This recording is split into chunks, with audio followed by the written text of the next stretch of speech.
Hello all welcome back to Himansi collections. ఈ రోజు అయితే Jimmy Choo fabric crop tops new trending crop top చూపించబోతున్నాను.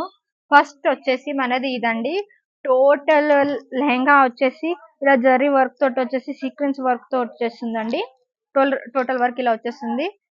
కిందనేమో ఇలా బార్డర్ ఇచ్చేస్తారు పింక్ కలర్ తోటి. మొత్తం ఇలా ఉంది, thread work and sequence work ఉంది టోటల్. దీని మీద బ్లౌజ్ అనేది ఇలా జిమ్మిచూ బ్లౌజ్ వస్తుంది. బ్లౌజ్ మీద కూడా టోటల్ ఇలా ఫ్రంట్ అండ్ బ్యాక్ వర్క్ వచ్చేస్తుంది. ఇది బ్యాక్, ఇది ఫ్రంట్, ఇది ఫ్రంట్. ఇలా ఇలా వర్క్ వచ్చేస్తుంది. దీని మీద దుపట్టా వచ్చేసి పింక్ కలర్ దుపట్టా వచ్చేస్తుంది. దీని మీద దుపట్టా వచ్చేసి పింక్ కలర్, చాలా పెద్దగా ఉంటది. ఇది కూడా కట్ వర్క్ తోటి ఇచ్చేసారు. చూడండి, సీక్వెన్స్ వర్క్ వచ్చేసి మొత్తం కట్ వర్క్ తోటి ఇచ్చేసారు. ఇలా ఉంటది టోటల్. Only 2000 free shipping. చాలా అంటే చాలా బాగుంది. ఫ్యాబ్రిక్ అనేది చాలా బాగుంది.